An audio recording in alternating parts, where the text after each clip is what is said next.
9 मई मेरे लिए भी एक हादसा था, एक तब्दीली का दिन था। मेरे लिए बहुत तकलीफ दे था कि मेरे लीडर को कॉलर से पकड़ के घसीटा गया। और फिर उसके बाद मुझे लगता है 9 मई एक ऐसा दिन है जिसमें 2 ही लोग जिन्हें सड़कों पे घसीटा गया, बहुत विजिबली, जिनकी 2 वीडियोस रही, एक इमरान खान और एक तैयबा राजा। तो मुझे लगता है कि अगर ये प्लान था तो फिर हर एक को ऐसी जुर्रत दिखा के प्लीज़ करना चाहिए। बाकी इट वाज सो सडन, कभी नहीं सोचा था कि ज़िंदगी इस तरफ ला के खड़े। इमरान खान साहब जितनी बातें करते हैं, जितना वो खान साहब कहते हैं, जो अब तक खान साहब का किरदार रहा, जो अब तक खान साहब का अमल देखा मैंने, उससे मैं बहुत इंस्पायर हूँ। मुझे वाकई लगता है कि इस मुल्क में फिल वक्त इमरान खान से बेटर कोई ऑप्शन नहीं है। कोई दूसरी पार्टी, मुझे कोई इमरान खान जैसा लीडर ही दिखाई नहीं देता। दूसरी तरफ मैं किसको सपोर्ट करूँ? जरदारी को मैं किसको सपोर्ट करूँ? शहबाज शरीफ को मैं किसको सपोर्ट करूँ? नवाज शरीफ को मैं किसको सपोर्ट करूँ? मरियम नवाज को? ये लीडर्स कहलाने के लायक भी हैं ना? मतलब आप अपने अमल से पहचाने जाते हैं। मुझे बताएं, जिस मुल्क में बिजली के मसाइल हैं, जिस मुल्क में तालीम के मसाइल हैं, जिस मुल्क में दहशतगर्दी के मसाइल हैं, जिस मुल्क में लोगों की इज्जत जान माल महफूज नहीं है, उस मुल्क में आप रोड बना रहे हैं। वो कोई भी अपने घर, वो अच्छे रोड से 10 मिनट पहले पहुंच रहा है या 1 घंटा पहले पहुंच रहा है। जब वो घर पहुंचता है, गैस नहीं है, बिजली नहीं है, बच्चों की तालीम के अखराजात नहीं है, तो वो घर पहुंच के क्या करेगा आधा घंटा पहले या 1 घंटा पहले? तो ये बेतुकी सी बातें हैं कि आप आएँ और सजाए हुए रोड्स दिखा दें, लोगों को पुल बना के दे दें। मतलब ठेकेदार थोड़ी बनना है। लीडर बनने के लिए रूट कॉज देखनी पड़ती हैं। बहुत सारी चीज़ें पाकिस्तान में तो हर चीज़ मुझे लगता है कि इसकी बेस ठीक नहीं है। वो कहते हैं ना, सांचे के ऊपर की वो पेंट दिखा रहे हैं हमें और अंदर सारी बुनियादें खोखली हैं। तो इमरान खान ने बुनियादें ठीक करने पे काम किया। सेहत कार्ड आप देख लो, 3 तरफ से तो अफगान बॉर्डर जुड़ता है केपी को। कुरम मामलात हो जाएं या दहशतगर्दी के मामलात हो जाएं, ये सिर्फ एक केपी के गवर्नमेंट पे अगर मैं डाल दूं या ये कह दूं कि केपी के गवर्नमेंट इसमें कुछ नहीं कर पाई, हालांकि उनकी तीसरी गवर्नमेंट है, तो ये ऐसा नहीं है। बहुत सारी चीज़ें, जैसे कुरम के मामले को लेके हम देखते हैं कि वहाँ पे आई थिंक कोई एसपी वगैरह या कोई SHO भी कुछ टाइम पहले वहाँ पे ज़ख्मी हुए। जो भी आप उन मामलात को देखें, मैं उस वक्त KPK में थी, दिसंबर में आई थिंक। मैं उस वक्त काफ़ी करीब से ये गवर्नमेंट के इश्यूज़ वगैरह देख रही थी, राब्ते में थी, इन लोगों से पूछ रही थी बार बार कि ये इश्यूज़ हैं। मैंने वहाँ पे बहुत सारी ऐसी चीज़ें जो आई थिंक हम ऑन एयर बता भी नहीं सकते कि ऐसे बहुत सारे मामलात हिडन वे पे रहे जिसमें गवर्नमेंट को डायरेक्टली इदारों की मदद लेनी पड़ती है, इदारों को खुद आगे आके ये सारी चीज़ें करनी पड़ती हैं। PTI गवर्नमेंट में ड्रोन हमले बिल्कुल वहाँ की आवाम बताती है, वजीरिस्तान के लोग बताते हैं कि ड्रोन हमले रुक गए थे। तो ऐसा कैसे है कि जब PTI की गवर्नमेंट थी तब ये नहीं हुआ, और अब जब गवर्नमेंट नहीं है या जब गवर्नमेंट अब आई है और जब पूरा मुल्क आपने फॉर्म 47 की हुकूमत को दे दी है, तो तब ये चीज़ें दोबारा शुरू हो जाती हैं। मैंने कई बार पढ़ा है कि जी बहादुर लोग जो है ना, वो हर इंसान पे भरोसा करते हैं। वो उन्हें ये खौफ नहीं होता कि अब फलां मुझे धोखा दे देगा या फलां दे देगा। तो लोगों से मोहब्बत करना, लोगों पे भरोसा करना एक बड़ी मज़ेदार चीज़ है जो सिर्फ बहादुरों को मुझे लगता है समझ आती है, क्योंकि वो हर एक पे ट्रस्ट करते हैं, बहुत ईजीली करते हैं, और फिर वो नुकसान के बाद सीखते हैं और बहुत शदीद सीखते हैं। लोगों को कहते सुनिए ये बात, लोग कहते हैं कि जो मुल्क के हालात इन्होंने कर दिए हैं या बलोचिस्तान में जो सिचुएशन इन्होंने क्रिएट की हुई है, हमें तो कुछ टाइम के बाद बलोचिस्तान अपने साथ दिखाई नहीं देता। ये पब्लिक बातें कर रही है, तो ये बहुत डेंजरस बात है। जिस तरफ मतलब आप अपने मुल्क के लिए तो कोई ये नहीं चाहेगा कि मेरे मुल्क के टुकड़े हो जाएं, कोई भी ये नहीं चाहता। इन लोगों को साथ लेके चलना, उस वक्त खान साहब बिल्कुल इस चीज़ को बोलते रहे कि बाजवा साहब ने मेरे साथ में इस कमिटमेंट की। मतलब खान साहब ने मैंने ये बात भी खान साहब से सुनी, इंटरव्यूज़ इसके मौजूद है। खान साहब ने एक इंटरव्यू में बोला हुआ है कि मुझे लगता था कि बाजवा साहब और मैं मुल्की मफाद के लिए एक सेम पेज पर हैं, लेकिन उन्होंने मेरे साथ में इस कमिटमेंट की। 9 मई के बेनिफिशरीज कौन थे? अब तक जो 9 मई का कार्ड खेला जाता है, ये लोग खेलते हैं, इनके पूरे, मुझे लगता है कि इनके अपने टेन्योर में से अगर आप 9 मई को निकाल दो तो मुझे बताएं इनके पास क्या है, क्या काबिलियत क्या है। इमरान खान, वो मैंने शुरू में भी कहा, इमरान खान निकाल दो। तो फिर ये जो बात होती है ना कि जब वो हुकूमत से निकले तो मुल्की मफाद, तो मेरा सवाल यहाँ पे ये होता है हमेशा कि ऐसी क्या चीज़ इमरान खान ने उसके बाद की है जो मुल्की मफाद के ख़िलाफ़ चली गई। अस्सलाम वालेकुम एवरीवन, टीएसआर की एक नई एपिसोड के साथ मैं हूं रुशना ज़मीर। उम्मीद है कि आप सब बिल्कुल ठीक ठाक खैर आफियत से होंगे। आज आपकी जिस शख्सियत से मुलाकात करवाने जा रहे हैं वो रील्स में काफ़ी वायरल रही हैं, बल्कि 9 मई के वाक़ये के बाद तो मैं बोलूँगी उनकी रील्स बहुत ज़्यादा सोशल मीडिया पे हमें देखने को मिली है। लेकिन क्या ऐसी ख़ास वजह थी कि इन्होंने पाकिस्तान तहरीक इंसाफ को ही चुना? और ये भी बताती चलूँ कि कोई इनके पास ओहदा फ़िलहाल पाकिस्तान तहरीक इंसाफ में नहीं है, कोई MP नहीं है, कोई MNA नहीं है, कोई एडवाइजरी कुछ भी नहीं है इनके पास। लेकिन एक डाई हार्ड फ़ैन है पाकिस्तान तहरीक इंसाफ की। और क्यों पाकिस्तान तहरीक इंसाफ में आई, अभी तक ये जर्नी कैसे चली, बल्कि मैं बोलूँगी फ़ास्ट फॉरवर्ड करूँ तो इनकी बड़ी छोटी सी जर्नी है लेकिन काफ़ी इम्पैक्टफुल है। तो ये सफ़र कैसा गुजरा, क्या मुश्किलात आई, कहाँ पे लगा कि नहीं वाकई मैंने जो डिसीजन लिया है वो बड़ा बेहतरीन था, इस सारे जो मेरे माइंड में क्वेश्चंस हैं उनके बारे में जानेंगे। और जो शख्सियत आज हमारे साथ मौजूद हैं, बाय चांस हम लोगों ने जो है वो कोऑर्डिनेशन भी कर लिया है ड्रेसेस की, दोनों पिंक पिंक पहन के आई हुई हैं। तो सबसे पहले वेलकम करते हैं तैयबा राजा साहिबा को, पाकिस्तान तहरीक इंसाफ की रहनुमा है। बहुत शुक्रिया हमें वक्त देने के लिए। कैसी हैं आप तैयबा? मैं बिल्कुल ठीक हूँ। सबसे पहले तो पिंक पिंक पहना हुआ है तो बस दोनों एक दूसरे का ज़रा लिहाज कर लेंगे।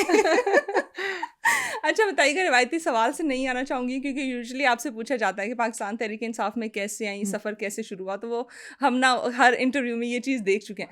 मुझे ये बताइएगा कि क्या कभी सोचा था जो आज जिस जगह पे आप मौजूद हैं यहाँ पे होंगी, क्या तैयबा राजा ने ये सोचा था कि जो साल 1.5 साल 2 साल का जो सफ़र गुजरा है ये इतना टफ गुजारना पड़ेगा मुझे? नहीं, तैयबा राजा ने कभी नहीं सोचा था। तैयबा राजा एक आम पाकिस्तानी शहरी अ, तब भी थी, अब भी है। I was a blogger, I was an accounts manager, और सियासत से कोई ऐसी आप कह लें कि मोहब्बत या लगाव नहीं था कि इसके लिए इस तरफ आया जाए। ये जितनी मोहब्बत या जितनी मेहनत आपको नज़र आती है, ये खालिस्तान इमरान खान के लिए और इस मुल्क के लिए। मैंने बिल्कुल नहीं सोचा था 9 मई इंसिडेंट होगा। बाज़ औक़ात मैं सुनती हूँ, अक्सर औक़ात इस चीज़ पे बात होती है कि जी ये शायद 9 मई को जो भी हुआ ये प्लान्ड था, या तो मुझे हँसी भी आती है कि अगर इस तरह की चीज़ें प्लान्ड होती हैं तो फिर हर एक को इस जुर्रत दिखा के इस तरह की चीज़ें ज़रूर करनी चाहिए। अभी खान साहब अंदर हैं, अभी बहुत सारे मौके आने हैं, तो मैं सबको दावत दूँगी यूटिलाइज कि सारे आके प्लीज़ इस तरह के इस तरह प्लान करके चीज़ें करें और तारीख़ में अपना नाम लिखें, लिखवाएँ, और जुर्रत से इस तरह की कोई चीज़ कर सकें जो नज़र आ सके लोगों को, आपकी जुर्रत और बहादुरी। कभी नहीं सोचा था सियासत की तरफ आने के लिए। इवन आई रिमेंबर खान साहब के घर पे अटैक हुआ था और मैं और ज़रताज गुल ज़मान पार्क के बाहर उस रोड पे मौजूद थे, और उस दिन आई थिंक रिज़र्व सीट्स के पेपर सबमिट करवाने का लास्ट डे था। तो जब ख़वातीन वापस आईं तो शाम में वो मुझसे पूछ रही थी कि तुमने पेपर सबमिट करवाए, तो मैंने उनसे पूछा कौन से पेपर्स? तो मुझे कह रही थी कि तुम्हें रिज़र्व सीट, तो मैंने कहा वो क्या होती हैं? तो वो सब एक दूसरे से बात कर रहे थे कि मतलब इसको नहीं पता रिज़र्व सीट्स माहौल का। नहीं चीज़, तो हाँ। बिल्कुल कभी नहीं सोचा था। 9 मई मेरे लिए भी एक हादसा था, एक एक तब्दीली का दिन था। मेरे लिए बहुत तकलीफ़देह था कि मेरे लीडर को कॉलर से पकड़ के घसीटा गया है। और फिर उसके बाद मुझे लगता है 9 मई एक ऐसा दिन है जिसमें 2 ही लोग जिन्हें सड़कों पे घसीटा गया, बहुत विज़िबली जिनकी 2 वीडियोज़ रहीं, एक इमरान खान और एक तैयबा तैयबा राजा। राजा। तो मुझे लगता है कि अगर ये प्लान था तो फिर हर एक को ऐसी जुर्रत दिखा के प्लीज़ करना चाहिए। बाकी इट वाज़ सो सडन, कभी नहीं सोचा था कि ज़िंदगी इस तरफ ला के ठीक खड़ा है तैयबा, करेगी। मेरे पास 9 मई के हवाले से भी काफ़ी सवाल आते हैं, लेकिन इससे पहले हुँ। ये पूछना चाहूँगी कि पाकिस्तान तहरीक इंसाफ ही आपने क्यों चूज़ किया? इमरान खान की कौन सी वो चीज़ थी जिसने आपको अट्रैक्ट किया कि आपने सोचा कि नहीं मेरा लीडर यही इंसान हो सकता है? देखिए रोशाने, आप किसी भी इंसान को तब पसंद करते हैं या आपको कोई इंसान अट्रैक्ट करता है जब आप जो है ना, आपको लगता है कि आपकी थॉट्स कनेक्ट हैं उसके साथ। वो जो बात कर रहा है आप वही सोच रहे थे, वो जो कह रहा है आप बिल्कुल वैसा ही चाह रहे थे। जब आपको ये चीज़ें कनेक्ट होना शुरू होती हैं तो आपको वैसे ही सामने वाला बेहतर लगने लग जी। जाता है कि नहीं यार, हाँ ये तो मैंने सोचा था, हाँ ये तो मैं सोच रहा था, या ये मैं चाह रहा था, ये ऐसे होना चाहिए। जब आपकी सोच मिलती है, इमरान खान साहब जितनी बातें करते हैं, जितना वो खान साहब कहते हैं, जब जो अब तक खान साहब का किरदार रहा, जो अब तक खान साहब का अमल देखा मैंने, उससे मैं बहुत इंस्पायर हूँ। मुझे वाक़ई लगता है कि इस मुल्क में फ़िल वक़्त इमरान खान से बेटर कोई ऑप्शन नहीं है। कोई दूसरी पार्टी, मुझे कोई इमरान खान जैसा लीडर ही दिखाई नहीं देता। दूसरी तरफ मैं किसको सपोर्ट करूँ? ज़रदारी को? मैं किसको सपोर्ट करूँ? शहबाज़ शरीफ को? मैं किसको सपोर्ट करूँ? नवाज़ शरीफ को? मैं किसको सपोर्ट करूँ? मरियम नवाज़ को? ये लीडर्स कहलाने के लायक भी हैं ना, मतलब आप अपने अमल से पहचाने जाते हैं। ये इन लोगों की जिस तरीके से ये लोग अपनी बात करके पलट जाते हैं, जिस तरीके से ये खान साहब के बारे में अक्सर औकात में सुनती हूँ, लोग कहते हैं कि जी इमरान खान ने भी बड़े यू टर्न लिए हैं, बोला जाता है। खान साहब ने जो यू टर्न या जो भी वर्ड ये यूज़ करते हैं, जब भी मैं उसकी रूट कॉज पे जाती हूँ तो वो मुल्की मफाद या अपनी आवाम के मफाद के लिए कोई डिसीजंस ऐसे जहाँ उन्हें अपनी मैं भी मारनी पड़ी तो उन्होंने वो डिसीजंस लिए। ठीक। उन्होंने ये नहीं देखा कि इससे मेरी ज़ात को कितना नुकसान पहुँचेगा। उन्हें उस वक्त वो डिसीजन ठीक लगा, उन्होंने लिया। मुझे ऐसा कोई लीडर दिखाई नहीं देता। तो मैंने पीटीआई ज्वाइन नहीं की, मैंने इमरान खान को चुना है और मैं भी इमरान खान के अच्छा साथ। तैयबा, आपने यू टर्न्स की बात की, आपने कहा कि इमरान खान ने जितने भी यू टर्न्स दिए या कहीं पे भी बैक ऑफ किया है तो वो इसलिए क्योंकि या तो वो मुल्क के मफाद में था या आवाम के मफाद में वो चीज़ जा रही यस। थी। अगर बैक ऑफ करने की बात करूँ तो कुछ जगहों पे ये भी कहा जाता है कि इमरान खान ने इतने हज़ार नौकरियों का वादा किया था, इतने हज़ार घरों का वादा किया था, उन चीज़ों पर भी तो इमरान खान पूरे नहीं उतर सके। क्या वो भी मुल्की मफाद के लिए आएगा या फिर शायद वहाँ पर आप ये कहेंगी कि कुछ और मजबूरियाँ थी? देखिए, सबको मालूम है कि इमरान खान की हुकूमत जब शुरू हुई 2018 में हम्म। और 2020 मार्च में कोविड आ गया, तो उनकी हुकूमत का एक लंबा अरसा कोविड की नज़र हुआ है। ठीक। उससे पहले अगर आप ये चाह रहे हो कि 75 साल का जो मलबा था, हम्म। 70-75 साल का, वो आके वो 1 साल में ठीक करके दे देता और जो उन्होंने बोला था कि मैं नौकरियाँ दूँगा, जो कमिटमेंट्स उनकी थी, और वो हम लोग चाह रहे हैं, अगर कोई भी ये चाह रहा है कि 1 साल में नहीं किया, हम्म। तो मतलब जो ये बात करने वाले लोग हैं, जो ये पॉइंट रेज़ करते हैं, नॉर्मल पब्लिक को समझ आती हैं ये चीज़ें। हम्म। जब वो हर चीज़ पे नज़र दौड़ाते हैं, उसका मुआज़ना करते हैं गुज़िश्ता हुकूमतों से, तो उनको नज़र आता है कि इमरान खान ने काम किया। हम्म। लेकिन जो लोग इस पे पॉइंट आउट करते हैं, बार-बार बहस करते हैं, जानबूझ के इसको तनाज़ा बनाने की कोशिश करते हैं, इस पे जितने मुतनाज़े अब तक मैंने देखे, सही। जो लोग ये बात करते हैं, वो किसी भी तरह मैच नहीं है इमरान खान की गवर्नमेंट से। काम में कहीं भी मैं अक्सर सोचती हूँ, देखती हूँ, लोगों को बात करते हुए देखती हूँ कि जी रोड्स बनाए हैं इन लोगों ने। मुझे बताएँ, जिस मुल्क में बिजली के मसाइल हैं, जिस मुल्क में हम्म। तालीम के मसाइल हैं, जिस मुल्क में दहशतगर्दी के मसाइल हैं, जिस मुल्क में लोगों की इज़्ज़त जान-माल महफूज़ नहीं है, उस मुल्क में आप रोड बना रहे हैं। हम्म। वो कोई भी अपने घर वो अच्छे रोड से 10 मिनट पहले पहुँच रहा है या 1 घंटा पहले पहुँच रहा है। जब वो घर पहुँचता है, गैस नहीं है, बिजली नहीं है, बच्चों की तालीम के अखराजात नहीं है, तो वो घर पहुँच के क्या करेगा आधा घंटा पहले ठीक। या 1 घंटा पहले? हम्म। तो ये बेतुकी सी बातें हैं कि आप आएँ और सजाए हुए रोड्स दिखा दें, लोगों को पुल बना के दे दें। मतलब ठेकेदार थोड़ी बनना है, लीडर बनने के लिए रूट कॉज़ देखनी पड़ती हैं। हम्म। बहुत सारी चीज़ें पाकिस्तान में तो हर चीज़ मुझे लगता है कि इसकी बेस ठीक नहीं है। वो कहते हैं ना, सांचे के ऊपर की वो पेंट दिखा रहे हैं हम्म। हमें और अंदर सारी बुनियादें खोखली हैं। तो इमरान खान ने बुनियादें ठीक करने पे काम किया। सेहत कार्ड आप देख लो, जिस तरीके से डैम्स बनाने की तरफ हम्म। जितना इस रुझान की तरफ काम किया, बिलियन ट्री सुनामी को आप देख लो। अब वही चीज़ें जब इनको खुद करनी पड़ रही हैं, उस वक्त ये मजाक उड़ाते थे कि जी पौधे लगाए जा रहे हैं, हम्म। जी ये मुर्गियां और भैंसे रखने की बात, आज आप लोग वही सब कर रहे हैं। आज आप लोग मतलब कान आपने इधर से छोड़ के इधर से पकड़ो या इधर से पकड़ो, बात बात तो एक वही ही है, आ गई बिल्कुल। ना। तो ये पॉइंट उठाने वाले लोग जो हैं, इनको खुद भी किसी चीज़ का नहीं पता, हुँ। काबिलियत ज़ीरो है और सिर्फ़ उनके पास यही तरीका है कि उनकी सुबह शुरू होती है इमरान खान, रात ख़त्म होती है इमरान खान। तो आप अगर इनकी ज़िंदगियों से इमरान खान निकाल दें तो काबिलियत सिफ़र। ठीक। तो बेहतर है कि ये इमरान खान को साइड पे ज़रा रख के खुद सोचें कि इन्होंने क्या करना अच्छा, है। 2 चीज़ों में मुझे यहाँ पे आपसे इख्तिलाफ़ है या बोलूँगी कि आपके अगेंस्ट ये जानना चाहूँगी इन 2 चीज़ों में। एक तो ये कि लोग कहते हैं कि जब इंफ्रास्ट्रक्चर जो है वो बेहतर होता है, रोड्स बेहतर होती हैं, तो उसी के साथ-साथ जो है वो कारोबार के मौके भी पैदा होते हैं, ठीक है? और बिल्कुल होते बाकी हैं। चीज़ें भी बेहतर होती हैं। एक तो यहाँ पे वो बोलूँगी कि रोड्स बेहतर करना इज़ अ पॉज़िटिव साइन, ठीक है? सेकंडली दहशतगर्दी की बात हुई तो दहशतगर्दी का सबसे ज़्यादा शिकार जो सूबा है, उसके ऊपर तीसरी बार तो हुकूमत जो है वो पाकिस्तान तहरीक-ए-इंसाफ़ की ही आ रही है, ठीक है? और अभी भी हम देखते हैं, अभी कुछ अर्सा पहले क्या बोलूँगी, चंद दिन पहले ही हमने एक हुँ। वाक़या देखा जिसमें अच्छी खासी तादाद जो है वो शहदा की पाई गई है, ठीक है? एक मस्जिद में जो धमाका हुआ था, तो पाकिस्तान तहरीक-ए-इंसाफ़ की हुकूमत उसके ऊपर काम नहीं कर रही। जो मैं बोलूँगी कि एक ही सूबा जो इस वक़्त हुँ। उनके हाथ में है, उसके ऊपर भी काम नहीं किया जा रहा। तो जो 2 चीज़ें आप बोल रही हैं कि जो इरेडिकेट करनी चाहिए, वो तो उसी सूबे में जो है वो ठीक होने का नाम नहीं ले रही। देखिए, मैंने ये बिल्कुल नहीं कहा कि रोड बनाना या पुल बनाना इसका कोई मकसद ही नहीं है हुँ। या ये एक बेकार काम है। मैंने ये नहीं कहा। मैंने ये बोला कि ये सिर्फ़ फ़ोकस जो इन चीज़ों पे रख लेते हैं, ये सिर्फ़ दिखाने के लिए, क्योंकि इनके पास इसके अलावा करने को कुछ नहीं है, ये ठीक। ठेकेदार हैं। दूसरी चीज़, केपीके जिसकी आप बात कर रहे हो, केपीके में जैसे हम कुरम का मामला देखते हुँ। हैं या इस तरह के मामलात, तो ये वो मामलात है जहाँ सिर्फ़ केपीके गवर्नमेंट की ज़िम्मेदारी, या जिस तरीके से केपीके पे अफ़गान बॉर्डर जुड़ता है, 3 तरफ से हुँ। तो अफ़गान बॉर्डर जुड़ता है बिल्कुल। केपी को। कुरम मामलात हो जाएँ या दहशतगर्दी के मामलात हो जाएँ, ये सिर्फ़ एक केपीके गवर्नमेंट पे अगर मैं डाल दूँ या ये कह दूँ कि केपीके गवर्नमेंट इसमें कुछ नहीं कर पाई, हालाँकि उनकी तीसरी गवर्नमेंट है, तो ये ऐसा नहीं है। बहुत सारी चीज़ें जैसे कुरम के मामले को लेके हम देखते हैं कि वहाँ पे आई थिंक कोई एसपी वगैरह या कोई SHO भी कुछ टाइम पहले वहाँ पे बिल्कुल। ज़ख्मी हुए जो भी। आप उन मामलात को देखें, मैं उस वक्त KPK में थी दिसंबर में आई थिंक।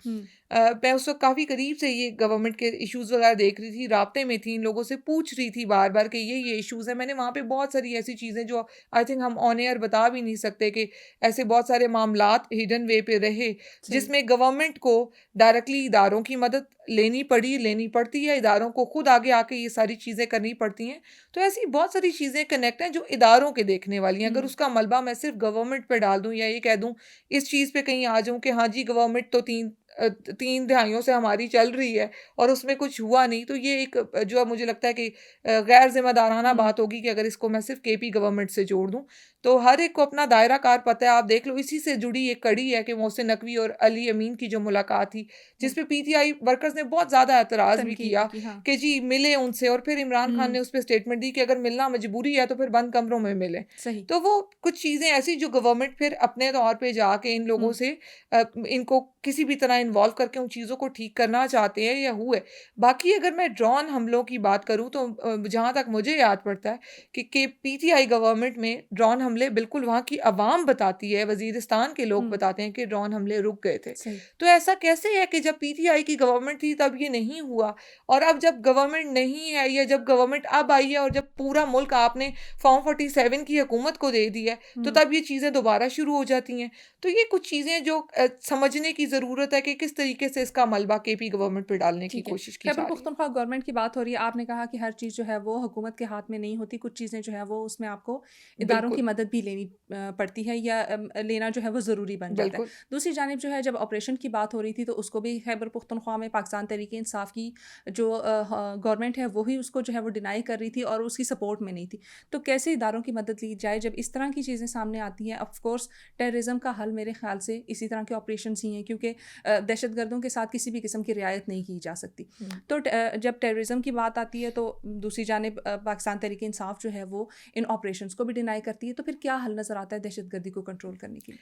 देखिए, इन ऑपरेशंस को मेरा नहीं ख़्याल कि सच एक वो जो जिस वाक़े का आप ज़िक्र कर रहे हो, जिस तरफ जब ये कहा गया, उस वक़्त भी वहाँ के लोग जो अमन चाहते हैं, अभी भी वही बात हो रही है कि बिल्कुल। वहाँ आके हम हाँ। अमन चाहते हैं। एक ही टैगलाइन है खैबर पुख्तनख्वा की, अमन ख्वाड़ू। अमन, हाँ, एग्ज़ैक्टली।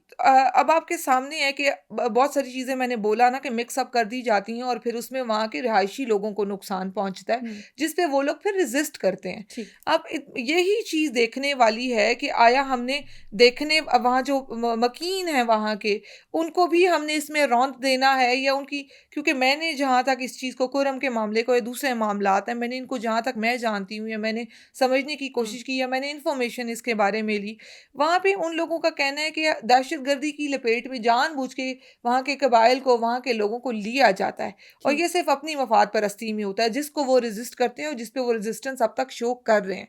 तो ये कुछ इस तरह के उलझे हुए मामलात हैं जिन पे हर तरफ से मुल्की सतह पे जब चीज़ें देखनी होती हैं, तो जब आपको सिर्फ आप एक बात कर देते हो कि जी पार्टी ने रिजेक्ट कर दिया, तो फिर तो पार्टी की एक वो मुलाकात भी है जो आर्मी चीफ से हुई भी है डायरेक्टली, और उस पे फिर वो वही बात कि PTI वर्कर फिर एतराज़ करता है वो। तो ऐसी बहुत सारी चीज़ें हैं जो गवर्नमेंट ने अपने तौर पे इमरान खान साहब को बता के या उनको कॉन्फिडेंस में लेके या उनसे पूछ के, मुझे लगता है कि फिर वो चीज़ें की हैं। और अब तक जो अमन वहाँ पे या जो मैं वहाँ पे अब तक की चीज़ें पेशावर में या इन जगहों पे देख कर आई हूँ, उसमें मुझे लगता है कि काफ़ी चीज़ें बेहतर करने की कोशिश PTI की गवर्नमेंट कर रही है और मुसलसल उस कोशिश में मौजूद है। हालाँकि बहुत सारी चीज़ों पे उनको टारगेट करके मुतनाज़ा बनाने की भी कोशिश जारी है। ठीक है। अच्छा, फ़वाद चौधरी साहब के साथ हमने कुछ दिन पहले एक इंटरव्यू किया था, उसमें उन्होंने कहा कि पाकिस्तान तहरीक-ए-इंसाफ की जानिब से जो अली अमीन गंडापुर साहब को as a CM Khyber Pakhtunkhwa choose किया गया है, वो सिर्फ़ इसलिए चूज़ किया गया है कि वो इमरान खान साहब को बाहर लेके आएँ और उनकी ये ड्यूटीज़ फ़िलहाल नहीं हैं कि वो सूबे को डिलीवर करें या वहाँ पे कोई तरक्याती काम करें। क्या आप इस बात से इत्तेफ़ाक करती हैं? मैं कोई कमेंट नहीं करना चाहूँगी ना फवाद चौधरी साहब पे और ना उनकी किसी बात पे। अली अमीन एक सूबे के CM हैं और उन्हें इमरान खान ने उस सूबे का सीएम बनाया हुआ है। खान साहब जब चाहेंगे अली अमीन को रिमूव कर देंगे, खान साहब जब चाहेंगे जिसके बारे में भी जो चीज़ होती है खान साहब जब चाहें जिसको चाहे रिमूव कर सकते हैं। ठीक जब तक इमरान खान ने इन लोगों को इन पोजीशंस पे रखा हुआ है, ये सब हमारे लिए काबिल इज़्ज़त है। ठीक है। अच्छा, इसके साथ एक और बात भी ये आती है कि जब खान साहब जो हैं वो देखते हैं जब कुछ अरसा गुजर जाता है तो उसके बाद वो शफलिंग कर देते हैं पोजीशंस की। हुँ। क्या ये इसलिए है कि वो जो इंसान जो उस पोजीशन पे बैठा है वो सिर्फ ये ना सोचे कि आई एम द वन जो इस चीज़ को लीड करेगा, या फिर वो सिर्फ अपने माइंड में ये रखे कि हाँ, ये चीज़ है ये मुझे खान साहब ने दी है, ठीक है, अगर मैं डिलीवर नहीं करूँगा तो मैं यहाँ से हट जाऊँगा? अच्छा, मैं यहाँ पे ना इस पे आपको बिल्कुल एक टिपिकल पाकिस्तानी शहरी वाला रिप्लाई देना हुँ, चाहूँगी। आई रियली वांट कि ये जो चीज़ें खान साहब शफ़ल करते हैं, लोगों को शफ़ल करते हैं, ये बिल्कुल होना चाहिए। पब्लिक बहुत टाइम तक जब इस तरह के मुतनाज़े किए गए हैं कि कुछ टाइम जब मैंने काफ़ी लोग माज़ी में देखे, पब्लिक देखती है, हम हुँ। आप लोगों को भी मालूम है सोशल मीडिया पे बहुत सारी चीज़ें कुछ टाइम बहुत ज़्यादा वावेला कुछ लोग करते हैं और उसके बाद फिर जब वक़्त आता है डिलीवर करने का तो एक तो जामिद खामोश हो जाए, खामोशी छा हाँ। जाती है। फिर लोग ऑब्जेक्शन ये करते हैं कि जब भी कोई किसी मज़बूत सतह पे आ जाता है, किसी मज़बूत जगह पे, तो वो खामोश क्यों हो जाता है? हुँ, और फिर पब्लिक इस चीज़ पे उँगली उठाती है बहुत ज़्यादा और फिर वो शख़्स उतना काबिल मुझे लगता है कि अवाम की निगाह में नहीं रहता। सही। तो बेहतर है कि शफ़ल किया जाना चाहिए। हो सकता है कुछ चीज़ें जो बिल्कुल साकिन खामोशी की तरफ ले जाई जा चुकी हुई हैं कि हुँ, जी शायद कुछ लोग प्रेशर नहीं ले सकते, शायद। तो अगर वो नहीं ले सकते तो मुझे लगता है कि उनको वक़्ती तौर पे वो जगह छोड़ देनी चाहिए, खुद ही छोड़ देनी चाहिए। हो सकता है कि उनके बाद कोई भी ऐसा आने वाला वो उतना प्रेशर ले सकता हो। तो शफ़लिंग तो बहुत ज़रूरी है और खान साहब बहुत मुझे लगता है कि स्मार्ट प्ले करते हैं। देर से उन्होंने ये डिसीज़न लेना शुरू किया।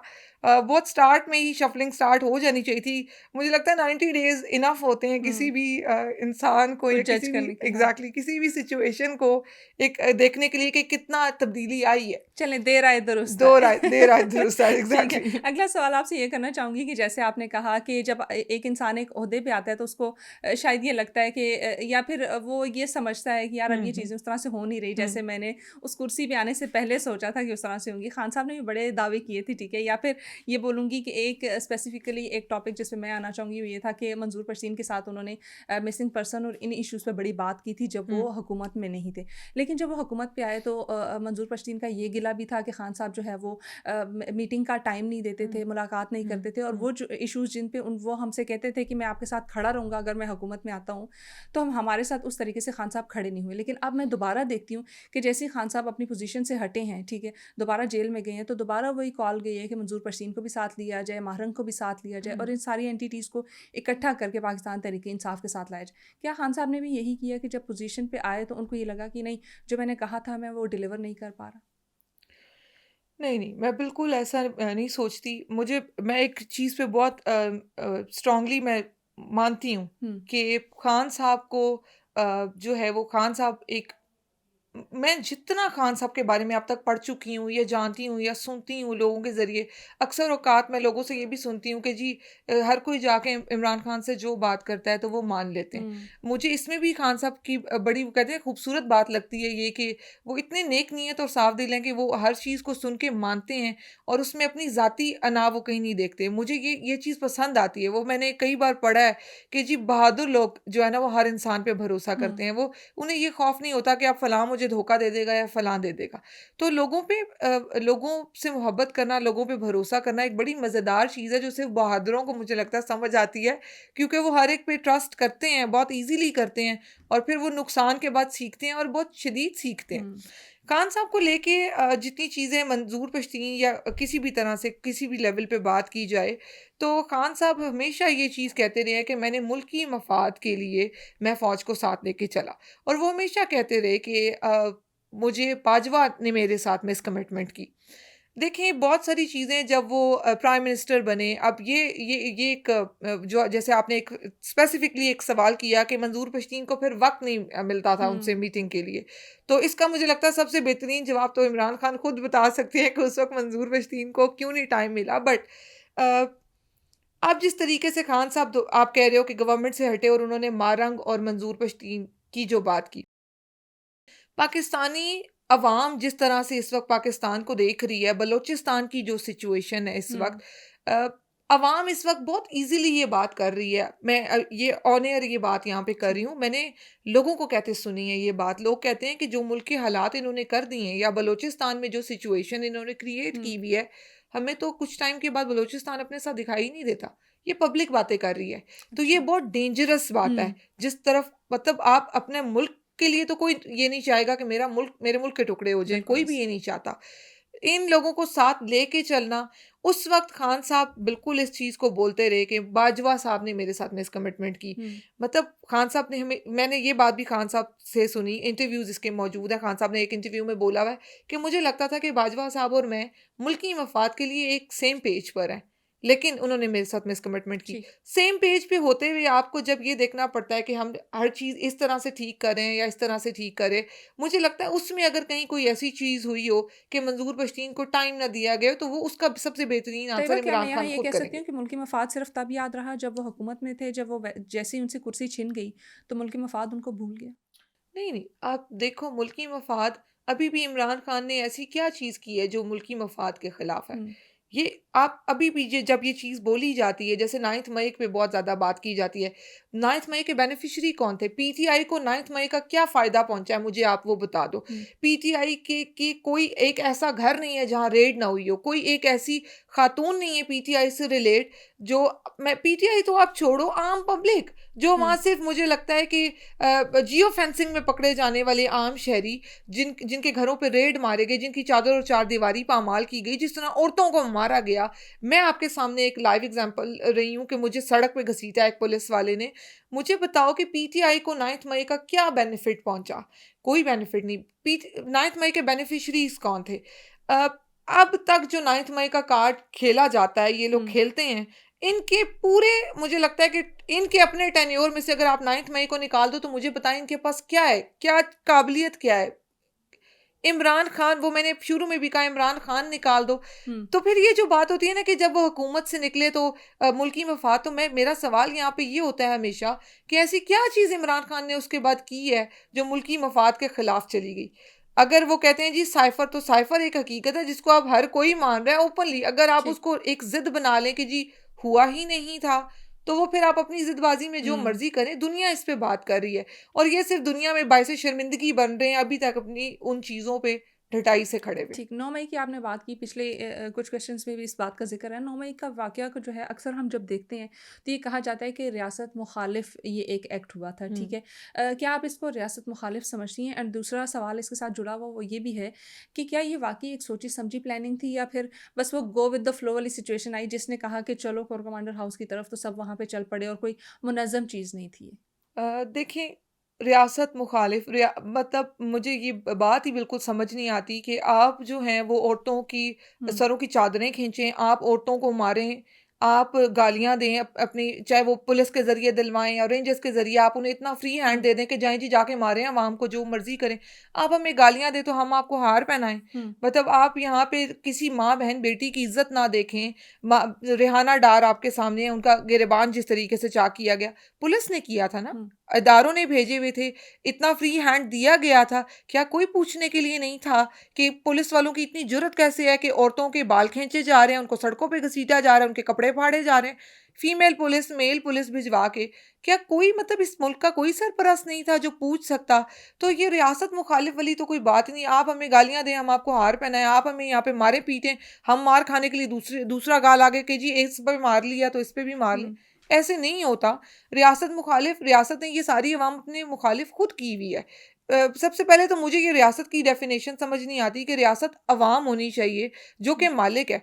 यहाँ पे मुलाजिम जो हैं, जो नौकरियों पे आए हुए हैं, जिनके चंद सालों के टेन्योर है, चंद सालों के लिए आप आए हुए हैं और आपने पूरे मुल्क का बेड़ा गर्क कर दिया है। बिल्कुल ये समझ से बाहर है। आपने एक कुर्सी पे रहना है, कुछ साल बाद आपने उस कुर्सी से चले जाना है, लेकिन जो इदारे के लिए आपने अवाम के दिलों में नफरत डाल दी है, वो तो देर पाया, वो नस्लों तक रहनी है। आप लोगों ने बेड़ा गर्क कर दिया मुल्क का। दूसरा सवाल जो आपने किया, आपके सामने इस मुल्क की सारी सिचुएशन, जिस तरीके से ये चीज़ें यूज़ की जाती हैं, जिस तरीके से इन चीज़ों को लाया जाता है, आप मुझे बताओ कि डॉक्टर यास्मीन राशिद, उनका क्या कसूर है? अगर तो ये बयानिया था या ये एक सोची समझी साजिश थी या ये तय करके किया गया था कि जी यही करना है, तो मुझे बताएं कि अब तक डॉक्टर यास्मीन राशिद जेल में है। मैंने तकरीबन 1 साल जेल काटी, मेरे अलावा खवातीन है उन्होंने 1.25 साल 1.5 साल जेल काटी है, 4 महीने 5 महीने। ये एक एविडेंस दे दें, ये एक एविडेंस दे दें जिसका ये इल्ज़ाम लगाते हैं, जो दफात हम लोगों पे काटी गई, कत्ल, इक़दाम कत्ल, बगावत, जलाओ घेराव, इसका सिर्फ एक एविडेंस दे दें। हम जलाओ घेराव करते हुए हमें दिखा दें, ये दिखा दें कि हम सीसी हाउस के अंदर जाके हमने चीज़ें तोड़ी। जो जिन जिन लोगों को इन्होंने सजाएं दी, चाहे वो मिलिट्री कस्टडी में दे के की गई, उसके एविडेंस दिखाएं कि आया वो शख्स अंदर वही चीज़ कर रहा था।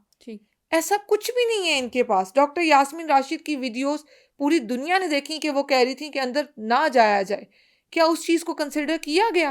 अब तक वो जेल में है। उन पे कितने, मतलब जो मैं हैरान होती हूँ, उनका एक केस है थाना शादमान, जिस तरफ वो गई भी नहीं। इस तरह के केसेस की जी, थाना जला दिया, पुलिस वाले की वर्दी फाड़ दी। इनको शर्म नहीं आती कि औरतों ने पुलिस वालों की वर्दियां फाड़नी थी तो आपने इतने नन्हे मुन्ने पुलिस ऑफिसर्स क्यों खड़े किए हुए थे? मतलब ये अपने ऑफिसर्स को भी शर्मिंदा करवाते हैं। मतलब मुझे तो समझ नहीं आती कि जो लोग इन इदारों में मौजूद ड्यूटीज दे रहे हैं वो भी ये क्यों नहीं कहते कि सर ये हमारे लिए बायस शर्मिंदगी है कि खवातीन आके हमें थप्पड़ मार के चली गई। तो बिल्कुल कोई सर पैर नहीं है 9 मई से रिलेट जो इन्होंने पीटीआई के साथ किया, जो इन्होंने आम आवाम के साथ किया। इनके पास खुद ही हमारे खिलाफ देने को कोई सबूत नहीं है। तो मैं बिल्कुल इस चीज़ को डिनाई करती हूँ जो ये बोलते हैं कि जी पीटीआई ने किया, मुनज़्ज़म तरीके से किया। तो मुनज़्ज़म तरीके से अगर किया था तो ये उसकी वजाहत ने लोगों के सामने रखें, सबूत लोगों को दिखाएं। जब आप लगाते हैं सुप्रीम कोर्ट की हेयरिंग्स, जब आप लगा रहे हैं, तो ये जो जिस केस को आपने इतना घसीटा कि आपको प्रॉपरली पेनिफ्लेक्स लगाने पड़े, उसको आपको उसकी बरसी मनानी पड़ रही है, तो फिर आप उसके एविडेंस दिखा दें अवाम को, अवाम आपकी साइड खड़ी हो जाएगी। तैयबा, जब आपने सवाल का जवाब शुरू किया तो शुरू में आपने कहा कि एक तरफ हमारे ऊपर इतना तशद्दुद हुआ और उसके बाद फिर आप ये समझते हैं कि हमारे साथ जो आप करेंगे उसके कोई कॉन्सिक्वेंसेस नहीं नजर आएंगे या उसका जवाब नहीं मिलेगा। ठीक है, तो क्या मैं ये समझ सकती हूँ कि 9 मई को जो भी हुआ, ये वो जितना भी जुल्म या तशद्दुद जो आप कहती हैं कि आप लोगों पे हुआ, ये उसका एक रिजल्ट था? ठीक है, या उसका एक आउटकम था? और अगर ऐसा है तो क्या पाकिस्तान तहरीक इंसाफ इस चीज़ की जिम्मेदारी कबूल करती हैं? एंड सेकेंडली, आपने ये भी बीच में जिक्र किया कि यास्मीन राशिद साहिबा ने कहा कि आप लोग अंदर ना जाएं। ठीक है, तो ये किसकी कॉल थी कि कोर कमांडर हाउस के अंदर लोग गए भी और या फिर वहां पे सब लोग जमा भी हुए? देखिए, मैंने पहले भी ये बात की कि 9 मई किसी भी तरह से प्लान चीज़ नहीं हो सकती। अवाम ने तो नहीं कहा ना कि अवाम का लीडर कॉलर से पकड़ के घसीट के लेके जाएं आप। अवाम ने तो नहीं कहा कि मीडिया ब्लैकआउट करके आप ड्रोन के जरिए एक ही फुटेज लें और उसे फिर बार बार टीवी और सोशल मीडिया पे चलाया जाए। ये अवाम ने तो नहीं कहा था, या ये पीटीआई ने तो नहीं कहा था। इमरान खान सुबह कह के गए थे कि जब मुझे पकड़ना तो मुझे कॉलर से घसीट के लेके जाना है और फिर बस वीडियो बना के ना पूरे मुल्क में बार बार दिखानी है। ये मतलब इस बात का कोई सर पैर नहीं है जी कि ये पीटीआई ने करवाया। हर चीज़ का एक रिएक्शन था, बिल्कुल उसका रिएक्शन आया कि अवाम ने कहा जी रेंजर्स लेके गई है तो हम कैंट जाएंगे, कैंट जाके धरना देंगे। बहुत विजिबली इस चीज़ के एविडेंस मौजूद हैं कि बोला गया था, कहा गया था कि वहाँ पे पीसफुल प्रोटेस्ट के लिए जाना है, धरने के लिए जाना है। और मुझे लगता है धरना किसी भी शहरी का जमहूरी राइट है, वो कहीं पे भी दे सकता है। जो चीज़ दूसरी मैंने बोली कि डॉक्टर यास्मीन राशिद कह रही थी कि अंदर कोई ना जाए, मैं देख रही हूँ कुछ शरारती जो है वो अंदर जा रहे हैं, उनकी एक वीडियो मौजूद है। उनका रोकना बिल्कुल एक एज अ लीडर, क्योंकि वो वहाँ मौजूद थी, उनका एक रिस्पॉन्सिबिलिटी थी उन पे, और वो उनको मालूम था कि इसकी जिम्मेदारी मुझ पे आ सकती है, मैं मौजूद हूँ। तो वो बार बार कह रही थी कि यहीं पे बैठें, यहीं पे धरने की कॉल है, बैठ जाएं यहीं पे। और मुझे अभी तक याद है कि शाम को जब वो वहाँ पे ये असर के वक्त में ये दुपट्टे वाला हादसा हुआ और मुझे लगी काफ़ी, और मैं मगरिब तक वहाँ पे थी, 7-8 o'clock के करीब तक मैं थी, उसके बाद मैं चली गई थी। तो जब तक मैं थी तो जहाँ डॉक्टर यास्मीन की गाड़ी वगैरह थी, ये जो आगे जो गाड़ी खड़ी हुई थी उसके बिल्कुल नीचे हम लोग मौजूद थे। हम मतलब मैंने जो नॉर्मल पब्लिक देखी जो वहाँ, उनमें से मैंने किसी को ऐसे नहीं देखा जो ये कह रहा हो कि मार दो, जला दो, फलां कर दो। मैंने किसी को भी ऐसे नहीं देखा। ये कहना चाहेंगे पाकिस्तान तहरीक इंसाफ का वर्कर नहीं था? बिल्कुल नहीं था, बिल्कुल भी नहीं था। मैंने अपनी आंखों से लोगों को रोते हुए देखा है, चीखते हुए देखा, लेकिन उनमें से किसी को मैंने ऐसे नहीं देखा कि जी आज तो हम इनको ये कर देंगे या ये कर देंगे, ऐसा कुछ नहीं था। बिल्कुल गुस्सा था, मुझे खुद बहुत गुस्सा था। मैंने उस दिन मैं बड़ा ओपनली इस चीज़ को मानती हूँ, मैं जेल जाने से पहले बहुत ज़्यादा फ्रैंकली मैं ऑन एयर गालियाँ दे दिया करती थी, कोई भी गाली दे देती थी। तो मुझे अब मतलब जैसे जैसे ज़ाहिर आप अपनी एज के साथ भी सीखते हैं कि जी मैच्योरिटी आती है कि यार ये देख के बुरा लग रहा है, यार ये देख के बुरा लग रहा है। आप खुद अपने आप को जब देखते हो तो कहते हो भाई ये क्या किया मैंने। तो मतलब गुस्सा ऐसा बिल्कुल नहीं है। अक्सर औकात में ये भी देखते नून लीग वाले कहते हैं जी शायद आपका सॉफ्टवेयर अपडेट हुआ है। तो जी मेरा सॉफ्टवेयर तो अल्लाह के अलावा कोई अपडेट नहीं कर सकता, वो तो आप छोड़ दें। और आपकी ये भी सोच है कि जी ये पहले से कितनी ज़्यादा मजबूत होके बाहर निकली है, लेकिन वो खुद भी देख के बुरा लगता है। तो गाली किसी टाइम गुस्सा आता है, और मुझे लगता है जब आप किसी को हराम खोर बोल देते हैं, तो हराम खोर भी मुझे लगता है कि गाली नहीं है, बेशर्म भी मुझे लगता है गाली नहीं है, और बेगैरत भी। बेगैरत बोला जाता है जिस शख्स में गैरत ना हो, बेशर्म बोला जाता है जिस शख्स में शर्म ना हो, और हरामखोर बोला जाता है जो अपनी कमाई हलाल करके ना खाए। तो मुझे लगता है ये जो चीजें बोली जाती हैं, इन पे अगर इतनी कोई तकलीफ पहुंचती है तो फिर इस तरह के काम ना करें। क्योंकि मैं बहुत हैरान होती हूँ जब इन चीजों पे लोगों को प्रॉब्लम होती है। तो वो जो एक चीज थी ना, लोग उस दिन वहां गुस्से में थे, लोगों ने बिल्कुल गालियां दी, वो गालियां, लेकिन किसी में भी मैंने ये चीज नहीं देखी कि जी इनको आज मार देंगे, इनको मार देना चाहिए, कोई ऐसी चीज नहीं थी। तो बिल्कुल मैं इस चीज को नहीं मानती कि ये जो स्पेसिफिकली एक पीटीआई को टारगेट किया जाता है जी कि इन्होंने जानबूझ के ये किया और प्लान था, बिल्कुल ऐसा नहीं था। ठीक है। अच्छा, मुझे बताइएगा 9 मई के बाद पाकिस्तान तहरीक इंसाफ की सियासत जो है वो चेंज हुई है, डेफिनेटली हम देखते हैं। किस रुख में चेंज हुई? क्या पॉजिटिव चेंजेस आई हैं बीच में, या फिर नेगेटिवली उसको इम्पैक्ट किया गया? देखिए कुछ चीज़ें पॉजिटिविटी की तरफ गई हैं, और कुछ चीज़ें मुझे लगता है पहले से ज़्यादा नेगेटिव हो चुकी हैं। वो जब घर का सरबराह मौजूद ना हो ना, तो घर पे भी बहुत सारे मसाइल हो जाते हैं। इसी तरह अभी खान साहब अंदर हैं, पब्लिक का खान साहब को लेके जो है अपनी एक इमोशनल अटैचमेंट है पब्लिक की, चाहे वो पीटीआई वर्कर है चाहे वो आम आवाम है, उनकी बहुत ज़्यादा अटैचमेंट है खान साहब से। जब खान साहब पे कोई बात होती है तो लोगों का रिएक्शन, मुझे लगता है कोई एक खान साहब के बारे में भी कोई कोई बात कर दे, चाहे वो पार्टी से ही हो, तो वो लोगों का बड़ा स्ट्रॉन्ग रिएक्शन आता है कि जी ये कैसे बोल दिया। एक लफ्ज या एक लाइन भी जो है ना, वो पब्लिक उस पर रिएक्ट करती है, वो नहीं बर्दाश्त करते। तो ये तो बहुत स्ट्रांगली मैंने देखा कि चीज़ें पॉजिटिविटी की तरफ गई, कि अवाम में जो है ना, मुझे लगता है कि इत्तेफाक और इत्तेहाद आया। अब वो लोग जो है ना, वो हर एक की तरफ नहीं देखते। 26 नवंबर की स्पेसिफिकली यहाँ बात करूंगी कि लोगों को बहुत ज़्यादा था कि फलां निकला, जिस तरह खान साहब ने कहा था लास्ट कॉल है। लेकिन मुझे लगता है कि 26 नवंबर के इतने बड़े हादसे के बाद भी बहुत मैंने डिफरेंट चीज़ें देखी कि लोग पहले से ज़्यादा इस चीज़ पे डट के खड़े हो गए हैं कि अब कोई नहीं आएगा तब भी हम आएंगे। तो वो अब एक रुख बच गया है पीटीआई का, इमरान खान, और एक रुख बच गया इमरान खान की आवाम, बीच में कोई भी नहीं बीच में कोई रहा। भी तो ये एक पॉजिटिव और नेगेटिव दोनों तरफ आप इस चीज़ को लेके जा सकते हैं। अब वो खान साहब जब आएंगे तब चीज़ें मुझे लगता है मुकम्मल तौर पे ठीक होंगी। पॉजिटिविटी इस तरफ भी आई कि लोगों को ये बहुत चीज़ें क्लियर हो गई कि अब हमने किस टॉपिक पे बात करनी है, किस टॉपिक किस पे नहीं करनी। इस चीज़ पे बहुत मुझे चेंज लगता है कि आया इस मुल्क में, कि आम आवाम को इस चीज़ का शऊर आ गया कि फॉर्म 45 क्या है, फॉर्म 47। हालांकि अगर आप 15 साल पीछे जाएं तो मैं अपनी बात करूंगी कि मतलब कौन क्या फॉर्म 45 47, अच्छा क्या हो गया, गवर्नमेंट में कौन आया, सिर्फ ये पता होता है वजीर आजम कौन है, सदर कौन है, मतलब। लेकिन अब बच्चे से इंटरेस्ट नहीं था लोगों, अब लोगों में पॉलिटिकल इंटरेस्ट बहुत ज्यादा है, और लोगों को पॉलिटिकल अवेयरनेस बहुत ज्यादा। अब लोग वो कहते हैं ना, बाल की खाल उतार के ना, अब लोगों को डॉट से डॉट कनेक्ट करके जर्नलिस्ट बन गए। एग्जैक्टली ये पूरी कौम इस तरफ लगी हुई है। अच्छा, तकरीबन 9 मई के बाद बहुत सारे रहनुमा जो है पाकिस्तान तहरीक इंसाफ के, उन्होंने पाकिस्तान तहरीक इंसाफ छोड़ दी, ठीक है। ये बताइएगा कि क्या वो लोग जो थे वो सिर्फ मैं बोलूँगी मुफादात की सियासत कर रहे थे, क्योंकि जब टफ टाइम आया तो आप जैसी ख़वातीन जो कि मैं बोलूँगी यंग थी, या फिर जो अभी अभी पार्टी में नई नई आई थी, अगर उनका इतना जज्बा था, तो वो लोग जो पाकिस्तान तहरीक इंसाफ के साथ अरसे दराज से जुड़े हुए हैं, या तब से जुड़े हैं जब से पार्टी बनी है, वो पाकिस्तान तहरीक इंसाफ को छोड़ के चले गए, तो क्या ये एक नेगेटिव इम्पैक्ट नहीं था? एंड सेकेंडली, आपने बातों में जिक्र किया कि अब पाकिस्तान तहरीक इंसाफ के वर्कर के लिए ना सिर्फ इमरान खान रह गए, ठीक है।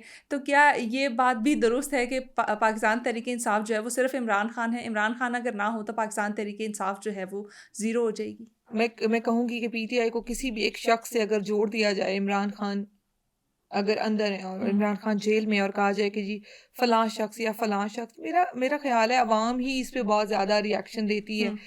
बहुत सारी चीज़ें आपने देखी होंगी, जैसे 26 नवंबर वाले मामले को लेके बहुत सारी चीज़ें कंट्रोवर्शियल करने की कोशिश की गई कि जी ये इसकी ज़िम्मेदारी जिस तरीके से बार बार बीबी साहिबा पे डालने की कोशिश की गई, या अली अमीन पे डालने की कोशिश की गई, ये जिस तरीके से अवाम को वरगला के किसी तरफ, क्योंकि ऑब्वियसली एक तरफ हम है, दूसरी तरफ जो फॉर्म 47 वाली गवर्नमेंट है, फिर तीसरी तरफ जो हमारे इदारे हैं माशाल्लाह से, जो सारे काम छोड़ के इसी चीज़ पे लगे हुए हैं कि किसी तरह पीटीआई ख़त्म हो जानी चाहिए।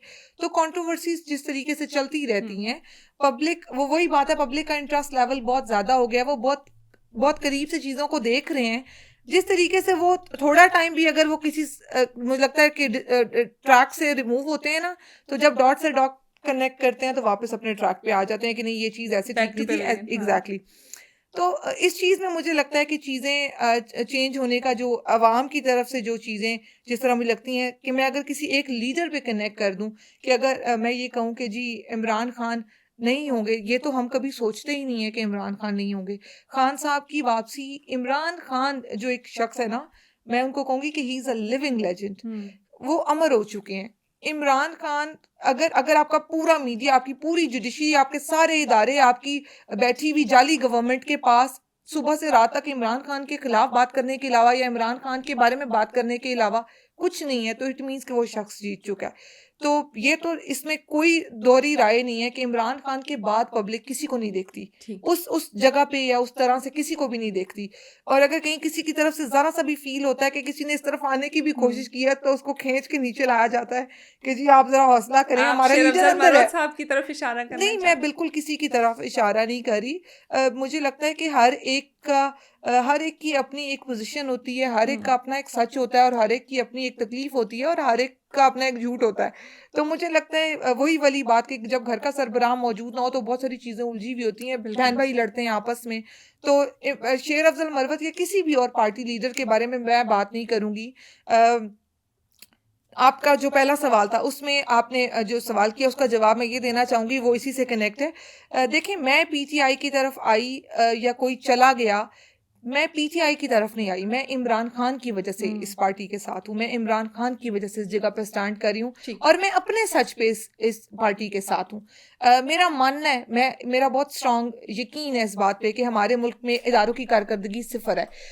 क्यों सिफर है? यहाँ पे किसी शहरी के साथ, किसी कमजोर फर्द के साथ कोई हादसा हो जाता है, उसके पास कोई जगह नहीं है जाने के लिए।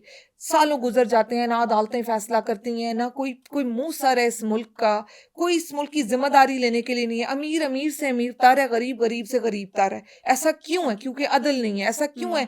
क्योंकि यहाँ पे तालीम के वसाइल नहीं है। ऐसा क्यों है? क्योंकि यहाँ पे रोजगार के वसाइल नहीं है। तो जब चीजें इतनी उलझी हुई हों और जब आपका अपना एक सच हो, आपने एक मिडिल क्लास होते हुए वक्त के साथ घिस के चीजें देखी हूं, तो फिर आपको लगता है कि आप अपनी एक जगह पे खड़े हो जाते हैं। और जहां मैं स्टैंड करती हूँ, मुझे वहां से सिर्फ एक ही शख्स ठीक दिखाई देता है, उसका नाम इमरान खान है। तो मैं पीटीआई के साथ किसी भी तरह से कनेक्ट नहीं हुई थी। पीटीआई को उस वक्त कौन छोड़ के गया, ये भी मुझे लगता है कि इसका फाइनल डिसीजन इमरान खान ही लेंगे। बहुत सारी चीजें ऐसी हैं जिन पे बिल्कुल हम लोग भी बात करते हैं, अवामी राय आती है, हमें भी बुरा लगता है कि हम इनको एज अ लीडर देखते थे। मुझे याद है यस, नहीं आइडियलाइज तो खैर मैं कभी भी किसी मैंने पॉलिटिशियन को नहीं किया इमरान खान के अलावा, क्योंकि मुझे मेरा मानना है कि वो जो लोग कहते हैं ना रोल मॉडल मानते हैं आप किसी को, मैं बहुत आसानी से किसी को रोल मॉडल नहीं मानती। मैंने वक्त के साथ गुजरते हुए हालात, मैंने धूप छाँव बहुत ज़्यादा देखी है, सर्दी गर्मी जिंदगी की धूप छाँव बहुत करीब से देखी है। तो मुझे लगता है कि बहुत आसानी से किसी के बारे में भी कह देना कि यार फलां मेरा रोल मॉडल है, आप वो तस्वीर कहीं किसी और रुख से देख रहे होते हैं। आप जब तक उस इंसान को पर्सनली जानते नहीं, अगर आपने उसकी कोई करीब से कोई उसकी स्ट्रगल नहीं देखी, तो मुझे लगता है ये बेमानी बात है कि आप टीवी के या स्क्रीन के दूसरी तरफ बैठे हुए कहते हैं कि फलां मेरा रोल मॉडल है। खान साहब को मैंने टाइम के साथ साथ देखा, उनको सुना, उनके साथ खुद को कनेक्ट किया कि मेरी थॉट किस तरह कनेक्ट होती है। तब मैंने फाइनली कहीं जाके मुझे लगा कि ही इज अ लीडर। और फिर उस इंसान को कॉलर से घसीट के ले जाया गया, तो मुझे उसकी तकलीफ भी, वो कहते हैं आउट ऑफ द बॉक्स थी कि ये गलत था, ये मतलब रिजीम चेंज होना ही गलत था। मैंने वोट दिया था, मेरी इज्जत थी। तो जहां 3.5 साल गुजर गए थे, 1.5 साल और सही, मतलब आपको क्या प्रॉब्लम थी कि आपने हटाया? महंगाई मुकाओ मार्च लेकर आप आए, और महंगाई मुकाओ मार्च के बाद क्या किया? उसके बाद PDM 1 बैठी, PDM 2, कहाँ महंगाई कम हुई? कहाँ कोई चीज स्टेबिलिटी इसको कहा जाता है कि एक ही जगह पे डॉलर रोक दो, 30 रुपए बढ़ा के 10 रुपए कम करके आप कहते हैं जी कि महंगाई कम हुई है। मतलब आपने अवाम को बेवकूफ समझा हुआ है कि आप लोग 200 रुपए बढ़ाएं, इकोनॉमी की आपको कहीं समझ नहीं आती, वो आप लोगों ने एक दफा बढ़ा के उसको 100% बढ़ा के 10% नीचे ला के आप लोग अवाम को बेवकूफ बना रहे हैं जी, स्टेबिलिटी आ गई। मतलब ये कोई करने वाली बातें?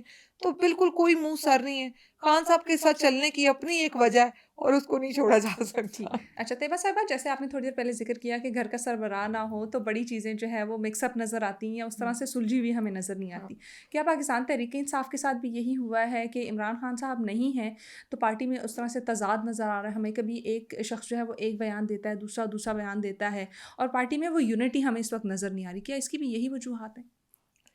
पार्टी में यूनिटी मेरा नहीं ख्याल कि ऐसी कोई चीज़ लीडरान की तरफ से चल रही है, क्योंकि आपके सामने जब भी किसी चीज़ पे कोई बात करती है, इवन सपोर्टर भी हमारा करता है, तो आपके सामने उस पर किस तरीके से बाकी सब लोग स्टैंड लेके बात करते हैं। तो मेरा नहीं ख्याल कि आपस में इनमें कोई ऐसे कोई चीज़ चल रही होगी।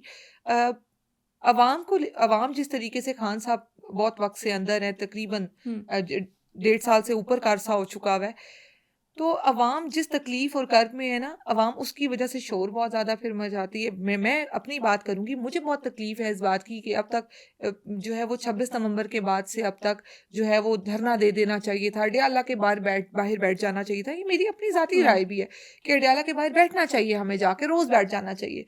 जैसे हमें बहुत सारे लीडर्स ये कहते हैं कि 9 फरवरी बड़ा अच्छा मौका था, ठीक है, 8 फरवरी को इलेक्शंस का रिजल्ट आया, ठीक है, या इलेक्शंस हुए, जब आपको लगा कि the very next day election का रिजल्ट फेयर नहीं है तो अगला दिन वो बेहतरीन मौका था जब टारगेट किया जा सकता था या पाकिस्तान तहरीक इंसाफ अपना रद्द-ए-अमल दिखा सकती थी, लेकिन उस टाइम पे नहीं दिखाया तो वो सारी चीज़ें जो हैं वो नलिफाई होगी एक किस्म से। इसके बारे में खान साहब की भी एक स्टेटमेंट मैंने सुनी, मुझ तक आई कि खान साहब ने भी बिल्कुल ये बात की थी कि खान साहब ने ये बात बाद में, आई थिंक एक वो हमारे पिंडी के एक कमिश्नर हैं चट्ठा, जो अब अल्लाह जाने ज़मीन खा गई या आसमान निकल गया, उनकी जब बात सामने आई थी, उसके बाद 6 जजेस का जब खत आया था, तब खान साहब ने तब भी लीडरान वगैरह से कहा था कि अब ये वो पॉइंट्स हैं जिन पे आप लोगों को बात करनी चाहिए। और मुझे लगता है आम पब्लिक ने, मुझे लगता है पार्टी से ज़्यादा इस पे बात की।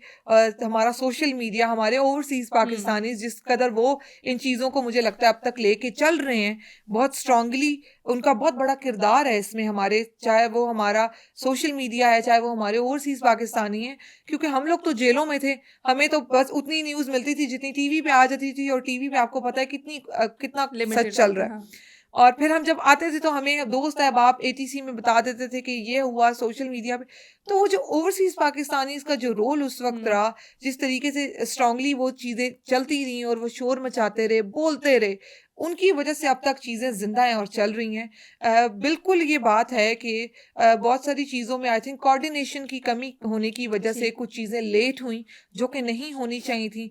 26 नवंबर वाले वाक़े को मैं लाजमी कोट करूँगी यहाँ। उसके बाद पब्लिक का गमो गुस्सा बहुत ज़्यादा था। उसकी एफआईआर को लेके पब्लिक ने बहुत शोर मचाया, बहुत चीज़ें हुई कि अब तक एफआईआर क्यों नहीं। फिर उनको ये समझाना कि जी एफआईआर जहाँ पे ये हम लोग इस्लामाबाद वगैरह को, तो खान साहब की अगर कत्ल की एफआईआर उनके जो उनको कत्ल करने की कोशिश की गई, उसकी जो एफआईआर जब वजीराबाद में नहीं दर्ज हुई, जबकि वो खुद मौजूद थे उस वक्त, तो ये सारी चीज़ें पब्लिक के सामने बहुत अयां होके आ गई हैं कि इसके पीछे सिर्फ एक आपकी जाली गवर्नमेंट नहीं, ऑब्वियसली उनको सपोर्ट है इदारों की तरफ से, और इदारे ही जो है ना वो अपने कह रहे सर तोड़ कोशिश में है कि बस पीटीआई किसी तरीके से पीटीआई को खामोश करा दिया जाए, पीटीआई को खत्म कर दिया जाए। उसमें उन्होंने ये चीज भी भुला दी है कि आम आवाम मुतासिर हुई है। और जब आप इस तरीके से किसी को प्रेशराइज करने की कोशिश करते हैं ना, तो आप इसका रिएक्शन आता है, अलग कॉन्सिक्वेंसेस। एग्जैक्टली। तो इन्होंने उस तरफ एक चीज को धकेल दिया है। बिल्कुल पार्टी को लेके या पार्टी के अंदर के मामलात को लेके बहुत सारी चीजें बहुत उलझी हुई हैं। अभी कुछ दिन पहले मुझसे किसी ने ये सवाल भी किया कि अलीमा खान की स्टेटमेंट में और कुछ लीडरान की स्टेटमेंट में फ़र्क आ रहा है। तो देखें वही बात कि मुझे लगता है कि बहुत सारी ऐसी पोजीशंस पे लोग आने के बाद वो खामोश जो हो जाते हैं, उसको लेके जब अवाम तकलीफ में जाती है तो ये सब चीज़ें उसी से जुड़ी हुई हैं।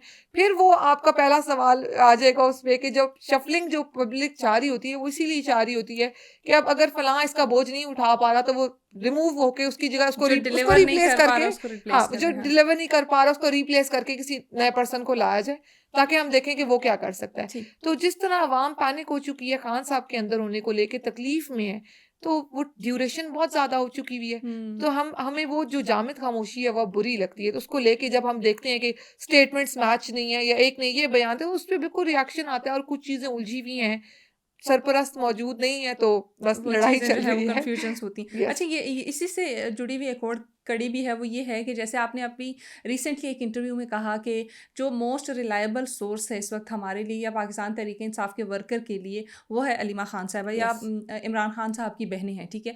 दूसरी जानिब मैं देखती हूँ तो 26 नवंबर की जो चीज़ थी वो लीड करने के लिए इमरान खान साहब ने बुशरा बीबी को कहा, तो यहाँ भी क्या कुछ क्लैश नज़र आ रहा है कि बुशरा बीबी और जो इमरान खान साहब की बहनें हैं उनके बीच में भी कहीं ना कहीं गैप है, या सिर्फ जो वर्कर है या आम लोग हैं उन्हीं को नज़र आ रहा है, असल में ऐसा कुछ भी नहीं। अच्छा, ये मुझे लगता है कि ये मुझसे पहले भी किसी ने सवाल किया था। मुझे लगता है ये तो सवाल भी नहीं होना चाहिए। क्यों नहीं होना चाहिए कि ये जो खान साहब के घर की मुझे लगता है किसी भी घर की हुँ, खवातीन को लेके ये जो एक सवाल है, इसका जवाब ना मैं आपके घर का जवाब दे पाऊंगी, ना आप मेरे घर का जवाब दे पाएंगी, ना मैं यहाँ पे किसी भी सेकंड थर्ड फोर्थ पर्सन के घर के बारे में कि उसकी खवातीन उसके साथ हैं या वो नहीं है। हुँ, मुझे लगता है ये एक गैर मुहज्जबाना बात होगी कि इसके बारे में मैं बात करूं या आप बात करें या कोई भी और बात करे। अ, वही बात के पब्लिक इमरान खान को लीडर मानती है। इमरान खान ने बहुत सारी बातें, बहुत सारी चीज़ें अलीमा खान के थ्रू हम तक आती हैं, ठीक है। बुशरा बीबी के ज़रिए आई, और इसमें हमने मुझे लगता है पब्लिक की तरफ से कभी इस पे कोई बात नहीं हुई कि ये पैगाम स्पेसिफिकली अलीमा खान क्यों लेकर आई हुँ, या ये इस पैगाम स्पेसिफिकली बुशरा इमरान खान क्यों जी, लेकर आई। तो पब्लिक की तरफ से कभी मुझे इस तरह नहीं लगा, क्योंकि मैं नॉर्मल मेरा पब्लिक में उठना बैठना बहुत ज़्यादा है, मैं पिंडी में बहुत ज़्यादा आजकल लोगों की तरफ जा रही हूँ, हुँ, सोशल मीडिया पे बहुत सारे लोगों के साथ मैं कनेक्ट हूँ, तो मुझे पब्लिक की तरफ से कभी नहीं लगा। हाँ, इस चीज़ को जानबूझ के कंट्रोवर्शियल करने के लिए बहुत सारी चीज़ें की गई। ये बहुत एक बेमाने सी बात है कि बात इमरान खान की रिहाई की हो, या बात मुल्की मफाद की हो, या बात इकोनॉमी की हो, या बात लोगों के जानो माल और तहफ़्फ़ुज़ की हो, हुँ, या बात दहशत गर्दी की हो, और उसमें ये बात लाई जाए कि बुशरा इमरान खान और अलीमा खान की आपस में कोई लड़ाई है या नहीं है। हुँ, तो ये एक बेतुकी और बेमानी बात है जिसको जानबूझ के सिर्फ ला के जो है ना, मुझे लगता है कि एक वो दिखा के एक चीज को स्क्रीन पे बाकी चीजों को पसे पर्दा फेंक दिया जाए, तो ये इस पे बारे में मैं क्या अगर नहीं मैं इसको जवाब मज़ीद दूंगी। सिंप्लीफाई कर लूँ तो क्या ये कहना ज़्यादा बेहतर नहीं होगा कि इमरान खान साहब की फैमिली में जो भी है, चाहे उनकी बहनें हैं, चाहे उनकी ज़ौजा मोहतरमा है, तमाम लोगों की स्टेटमेंट्स इक्वली इंपॉर्टेंट है हमारे लिए और उनकी तरफ से जो भी मैसेज आता है वो रिलायबल ही है? मैं बिल्कुल कह रही हूँ ये इक्वल है, इसीलिए पब्लिक का कभी इस पे कोई बैड रिएक्शन नहीं आया। ठीक। लोगों के लिए इमरान खान इम्पोर्टेंट है, हुँ, उनकी उनकी बहन, उनकी अहलिया, उनके घर का हर शख्स हमारे लिए काबिल इज़्ज़त है, और ख़वातीन का तो मुझे लगता है कि वैसे भी एहतराम करना चाहिए। उनकी पूरी फैमिली जिस कर्ब से गुज़री है, चाहे वो नौरीन आपा हैं, उनके बेटे। बेटा जो है हुँ, हसान को जिस तरीके से मिलिट्री कोर्ट से सज़ा हुई, तो ऑलरेडी उस फैमिली ने इतना तकलीफ सफ़र देखी करे। है कि मज़ीद मतलब मुझे लगता है इस तरफ आके ये कहना कि जी फ़लाँ या फ़लाँ, तो ये बहुत बिलो द बेल्ट बात है जिस पे, और पब्लिक बिल्कुल इन तमाम ख़वातीन पे रिलाय करती है, इन तमाम ख़वातीन पे ट्रस्ट करती है कि जो ये कहते हैं वो हमें मालूम होता है कि मनो-अन इमरान खान की बात हम तक ठीक है। पहुँची है। सोशल मीडिया की बात हो रही है तो पाकिस्तान तहरीक इंसाफ का सोशल मीडिया स्ट्रॉन्ग भी बड़ा समझा जाता है, यस। लेकिन दूसरी जानिब ये भी कहा जाता है कि सोशल मीडिया पे जो पाकिस्तान तहरीक इंसाफ की जानिब से हाइप क्रिएट की जाती है वो एक्स्ट्रा ऑर्डनरी होती है, रियलिटी में चीज़ें वैसी नहीं होती। क्या ये बात दुरुस्त है? किस हाइप को लेके? यूजुअली चीज़ों को लेके बोला जाता है कि पाकिस्तान तहरीक इंसाफ जो दिखाती है उस तरह से चीज़ें होती नहीं हैं। ग्राउंड रियलिटीज़ पे अगर हम देखें तो चीज़ें बड़ी माइनर लेवल पे होती हैं, लेकिन जब सोशल मीडिया पे आती हैं तो बड़ी ज़्यादा करके दिखाई जाती हैं। पाकिस्तान तहरीक-ए-इंसाफ का सोशल मीडिया अब तक मुझे लगता है पाकिस्तान का सबसे स्ट्रॉन्ग सोशल मीडिया तमाम सियासी जमातों में से। क्यों? ऐसा क्यों है? क्योंकि इस पे आम आवाम खड़ी हुई है। इस पे आपको सिर्फ पीटीआई सपोर्टर नहीं मिलेगा। हुँ, आप किसी भी सहाफ़ी जिन पे अब इस वक़्त केसेस किए जा रहे हैं, अगर आप उनकी उनकी रूट कॉज़ पे जाएँ कि उन पे केस क्यों किया गया, तो या हुँ, तो उन्होंने कहीं न कहीं करप्शन पे बात की होगी, या कहीं न कहीं उन्होंने पब्लिक पोल किया होगा, कहीं सर्वे किया होगा। तो वो जो एक अवामी रिएक्शन आ रहा है, मुझे लगता है जो सिचुएशन है और जो सोशल मीडिया पे है, जो ग्राउंड रियलिटी है, मुझे हुँ, लगता है वो अभी 10% सोशल मीडिया पे है, 90% तो आने नहीं देते। अब इसके लिए, इसको रोकने के लिए तो आप देखें कि मीडिया को कितना कंट्रोल कर लिया हुँ, गया है, डिजिटल मीडिया को। सोशल मीडिया ना हो तो वो 10% भी सामने नहीं आना। तो मुझे लगता है कि ग्राउंड रियलिटीज़ काफ़ी ज़्यादा सख्त हैं, काफ़ी ज़्यादा हार्श हैं, जो ये अफोर्ड नहीं कर सकते सामने आना, जिसकी वजह से हर चीज़ कंट्रोल की गई है। तैयबा साहिबा, आपके जो नाक़िदीन हैं या अपोजिशन जो जमातें हैं वो कहती हैं कि पाकिस्तान तहरीक इंसाफ जो है वो इंतशार और फसाद की सियासत करती है, आप इस बयान पे क्या कहना चाहेंगी? मैं यहाँ हँसना चाहूँगी कि वो लोग जो जानते थे कि जो कहते थे कि जी हमें हम वो रास्ते भी मालूम है, सर झुका के जाना पड़ता है, वहाँ सेल्फ रिस्पेक्ट मारनी पड़ती है। जब अब उनको एक चमकती कुर्सी दिखा दी गई है, तो अब उनको पता है कि एजेंडा क्या है, कि किसी भी तरीके से पीटीआई को क्रश करना है, तो इंतशारी भी हम, फसादी भी हम। मुझे लगता है कि जितनी वो सख्त आयात हैं वो भी सिर्फ हमारे लिए उतरी हैं कि जी बस हम ही सबसे जालिम और हम ही सबसे फसादी। ये बड़ी गलत तरीकाकार है। आप अवाम को मारें, आप अवाम की बहनों बेटियों को रुस्वा करने की कोशिश करें। यही पार्टीज जब सोशल मीडिया पे, मैं अभी रिसेंटली बात करती हूँ, 3 दिन पहले एक वीडियो चल रही है जिसमें खदीजा शाह को और मुझे टारगेट किया गया, और वो नून लीग का एक पेज है जिसको मरियम नवाज साहिबा फॉलो कर रही हैं, और वो उस पेज ने इतनी कोई गंदे अल्फाज उस पर लिखे हुए हैं खदीजा शाह के लिए और मेरे लिए, इतने गंदे अल्फाज।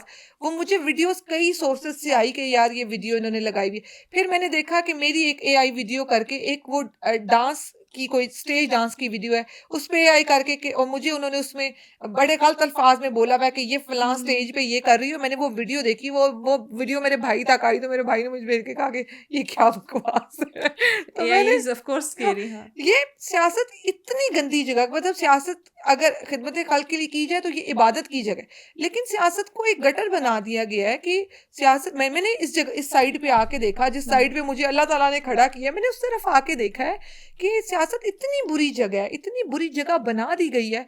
आप अपने घर पे कोई शहंशाह होंगे, लेकिन यहाँ पे इस साइड पे सिर्फ खड़े होने पे कि आप बात कर रहे हैं, आपको कोई सोफे पे लेटे हुए अपने घर में, जिसको घर पे जूते पड़ रहे होंगे, वो उठ के आपको 4 गालियां लिख के चला जाएगा।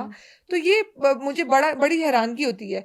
एक जिस तरीके से ये लोग हमें इंतशारी बोलते हैं, जिस कदर इन लोगों के जो अपने सोशल मीडिया मैनेजमेंट सेल्स हैं, वो जिस कदर गंदी और वाहियात जुबानें इस्तेमाल करते हैं हमारी औरतों के लिए।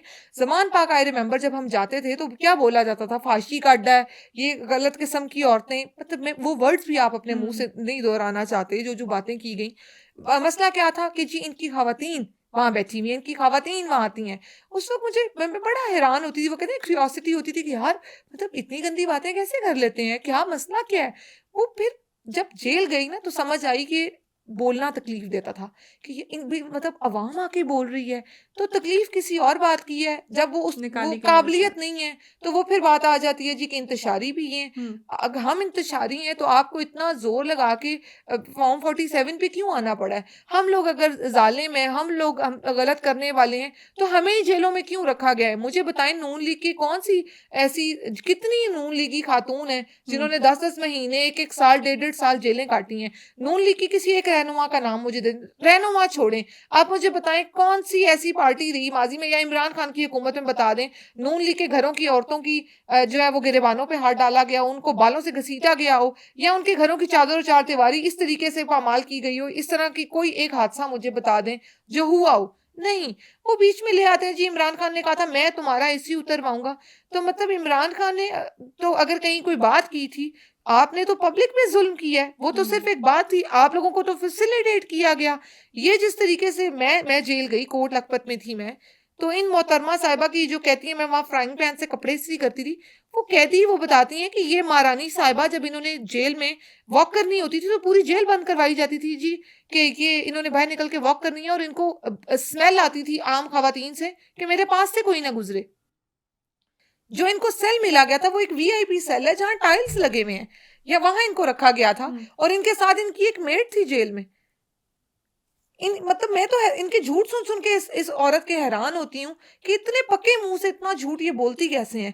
वहां के आम कैदियों से जब आप इनकी बातें सुने ना कि ये तो कभी इन्होंने 1 रुपया किसी को दिया नहीं, और जिस तरीके से ये अपने लोगों को अपने करीब से नहीं गुजरने देती थी, और जिस तरह ये कहती थी कि मैं तो मतलब मैं इनकी कहीं ख़त्म नहीं हो रही, तो हम इंतशारी नहीं है, ये इंतशारी हैं, इनका फैलाया हुआ फसाद है, ये झूठ बोलने वाले लोग हैं, ये चोर हुकूमत है। और ये वैसे भी क्योंकि वो अब आदत बन गई है ना, मुल्क लूटने का तरीका आसान तरीका है, कमाने की काबिलियत आप में ना हो, आप में हुनर कोई ना हो, तो फिर एक ही रास्ता बचता है कि फिर वो आप सर झुका के सेल्फ रिस्पेक्ट मार के जो रास्ता उनको आता था वो उन्होंने अपना लिया। देख रही हूँ इस टाइम भी बड़ा गुस्सा आप में नज़र आ रहा है और बड़े जोश जज्बे से लगी है। जो मुझे ये बताइए, इसी से रिलेटेड एक बात दिमाग में आई है कि अगर पाकिस्तान तहरीक इंसाफ दोबारा इक़्तिदार में आती है तो क्या ये सारी बातें भूल के दोबारा नॉर्मली जो है वो लीड किया जाएगा, या इन चीज़ों का चुन चुन के बदला लिया जाएगा? जिस शख्स ने मुझे बालों से पकड़कर घसीटा था, अगर आप ये कह रही हैं, मुझसे ये सवाल कर रही हैं कि क्या तैयबा आप आके उस शख्स को माफ़ कर देंगी, तो तैयबा राजा कहेगी कि जी नहीं। मैं बिल्कुल एक दफ़ा उसी तरह उसे बालों से पकड़ के उसी रोड पे घसीटना चाहती हूँ। ये इसलिए कि उसको सारी ज़िंदगी याद रहेगा, और उसके बाद हर हर पुलिस एहलकार को याद रहेगा कि किसी औरत को ऐसे सड़क पे नहीं घसीटना। अगर आप मुझसे पूछें कि रिहाना डार के गिरेबान पे गिरेबान फाड़ने वाले पुलिस वाले को माफ़ कर देना चाहिए, तो मैं कहूँगी नहीं। अगर आप मुझसे पूछे कि हमारा वो एक पीटीआई का वर्कर मुदस्सिर जिसकी वालदा को पिस्टल मारी पुलिस एहलकार ने, तो क्या उसे माफ़ कर देना चाहिए? मैं कहूँगी नहीं। वो हर इंसान जिसने इस सब में, चाहे वो कोई आला ओहदेदार था या मुलाजिम थे, तनख्वाहदार मुलाजिम ही थे ना, पब्लिक सर्वेंट थे। पब्लिक सर्वेंट की इतनी जुर्रत कैसे है कि वो आम आवाम या खवातीन पे हाथ उठा सके? इतनी जुर्रत, ये आमे का आमा बिगड़ चुका है। ये एक माइंड सेट है जिसको आप माफ़ीनामा दे के मतलब कि जी मैं माफ़ कर दूंगा, ये अगर मैं आज सिर्फ इसलिए कि जी वाह वाह काल मच जाए और मैं कहूँ जी हम माफ़ कर, नहीं, मैं ऐसा बिल्कुल नहीं करूँगी। मैं बिल्कुल ऐसा, और मुझे मेरा दीन इसकी इजाज़त देता है कि अगर मेरे साथ ज्यादती हुई है, अगर मैं माफ़ करना चाहूँ तो करूँ, अगर मैं उसका बदला लेना चाहूँ तो मैं मैं ले उतना सकती हूँ। ही उसका बदला ले सकती हूँ। तो मुझसे आपने सवाल किया, मैं आपको अपनी राय देती हूँ कि नहीं, कोई माफ़ी नहीं। ठीक, लेकिन इससे ये नहीं होगा कि एक सर्कल दोबारा से शुरू हो जाएगा, वो चीज़ें रुकेंगी नहीं? पाकिस्तान तहरीक इंसाफ जब इक़्तिदार से जाएगी, कोई और दूसरी पॉलिटिकल पार्टी आएगी, तो वो दोबारा यही सब शुरू करेगी? नहीं, बिल्कुल रुकेंगी। रुकेंगी चीज़ें, उम्मीद है हाँ, कि रुकेंगी। बिल्कुल ठीक है। रुकेंगी। अच्छा, एक और सवाल ये है कि पाकिस्तान तहरीक इंसाफ जब दौरे हुकूमत में आई तो मईशत के हवाले से भी बड़े सवालात उठाए गए कि कर्ज़े इन्होंने बढ़ा दिए और ये सारी चीज़ें। क्या लगता है कि कहीं न कहीं लूप होल्स रहे हैं या मईशत में कई कोताहियाँ रही हैं जो अब इम्प्रूव करेगी अगर पाकिस्तान तहरीक इंसाफ हुकूमत में आएगी तो? हर इंसान ना वक्त के साथ साथ बहुत सारी चीज़ें सीखता है। हुँ, हर इंसान में तब्दीली आती है, मैच्योरिटी आती है, डिसीजन टेकिंग पावर स्ट्रांग होती है पहले से ज़्यादा। 1 डेढ़ साल का अरसा जो गवर्नमेंट रही, उसके बाद कोविड आ गया। मैं वही बात करूंगी कि उसको अगर कंपेयर किया जा रहा है कि वो 75 साल गंद आके ठीक कर देते 1.5 साल में, तो ये पॉसिबल नहीं था। वो भी तब जब इमरान खान साहब के आने के फौरन बाद, तकरीबन कोई 1 साल बाद फौज उनका मुतबादल देखना शुरू हो गई थी, क्योंकि उनको अंदाजा हो गया था कि ये हमारी टर्म्स एंड कंडीशंस पे नहीं चल रहे, और ये जिस तरीके से खान साहब कर रहे थे काम, बहुत सारी चीज़ें जो अब हम लोग अभी भी सुनते हैं, हमारे इर्द गिर्द लीडरान बात करें या वैसे भी कहीं जो है ना, मुझे लगता है पावर कॉरिडोर्स में डिस्कस होती हैं, तो कहीं ना कहीं से जर्नलिस्ट से सुनने को मिलती हैं। बहुत, अब तो बहुत सारे लिंक्स हैं, तो बहुत सारी ऐसी चीज़ें सुनने को मिलती हैं कि जिस तरह इन्होंने खान साहब को लाने के फौरन कुछ अरसे बाद उनका मुतबादल देखना शुरू कर दिया था, क्योंकि बाजवा साहब को अंदाजा हो गया था कि ये तो मेरे हाथ के नीचे नहीं आया। तो वो जो एक तकलीफ थी ना, जिसको उन्होंने, अब अगर वो कहा जाए कि जी उस वक्त वो परफॉर्म नहीं कर सके, डिलीवर नहीं कर सके, तो मैं कहूँगी ये बिल्कुल गलत है। बहुत सारी चीज़ें जिन पे जो जो जो चीज़ें शुरू की गई, उन्हीं में अब आप देखें अभी की जो जाली हुकूमत बैठी हुई है, वो उन्हीं सब चीज़ों को लेके आगे उन्होंने उनको कंटिन्यू किया है। आप एक कार्ड को बंद कर दें और फिर उसी सेहत कार्ड पे आप अपनी फ़ोटो छाप के उसको नए तरीके से लें, इस तरह नहीं होता। आप जिस तरीके से आप बस सर्विस हो या बिलियन ट्री सुनामी हो, उसको आप रोक दें, एक मुद्दत रोक के उनका ढिंडोरा पीटें जी कि बेकार काम था, बेकार काम था, और फिर कई महीने रोकने के बाद आप उन पे अपनी दोबारा शुरू फोटोज लगाएं और फिर उनको दोबारा से स्टार्ट करें। ये चीजें बड़ी इन्होंने मतलब अवाम को बिल्कुल अपनी जैसी काबिलियत वाला समझा हुआ है, भूल जाएंगे, वक्त के साथ चलने लग जाएंगे, चमकती हुई दीवार देख के खुश हो जाएंगे, चाहे दीवार के पीछे मकान मौजूद है या नहीं मौजूद। ये बिल्कुल खोखली चीजों पे ये लोग लगे हुए हैं। सिफर काबिलियत पे ही आपको इस तरह करना पड़ता है कि आपको 10,000 का मीडिया साथ लेके, 10,000 लोगों का मीडिया साथ लेके घूमना पड़े कि जी इस एंगल से भी फोटो बन जाए, इस एंगल से भी बन जाए, और फिर लाने वाले भी माशाल्लाह। मैं क्योंकि अक्सर औकात ये बोलती हूँ कि मेरी जो लड़ाई है ना, मुझे जो गुस्सा आता है वो मुझे इन लोगों पे नहीं आता जो फॉर्म 47 है, इनको लाने वालों पे आता है कि आप इस कदर काबिल भी नहीं है, आपके पास ऐसा भी कोई काबिल नहीं था। अगर इमरान खान से आपकी लड़ाई थी तो फिर इमरान खान से टक्कर लेनी थी तो कि इमरान खान की टक्कर का देखना था। मतलब आप तो नीचे कहीं जो जितना जो लाओ लश्कर जिसके बारे में आप कहते थे कि जी इनकी तो करप्शन की फाइल्स हैं, उन्हीं की जाके बच्ची आप पकड़ के ले आए हैं कि जी हम वो मतलब हंसी आती है एज अ सिटीजन। अपने इदारों की तरफ ही देख के हंसी आती है कि कितने नालायक निकले ये जो फॉर्म 47 की कोई औकात नहीं है।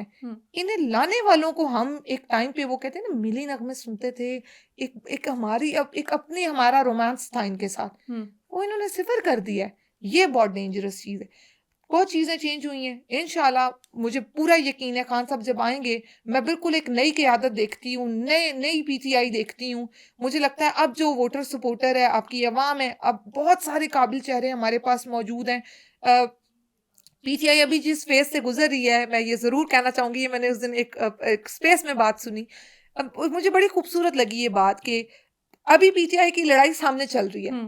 जब खान साहब आ जाएंगे तो एक लड़ाई हमें अपनी तरफ लड़नी पड़ेगी कि उस वक्त सिर्फ नजरियाती लोग आगे आने हैं। हम खान साहब को इस चीज के लिए फोर्स करेंगे, हम बताएंगे उनको कि ये चीजें ऐसी हुई। उसके लिए भी लोग मेंटली प्रिपेयर हैं कि हमने क्या करना है, कैसे खान साहब को अप्रोच करना है, कैसे हम इस बार जो है वो मौरूसियत पे नहीं जाएंगे, कैसे हम इस दफा नजरियाती वर्कर सपोर्टर को आगे लाएंगे।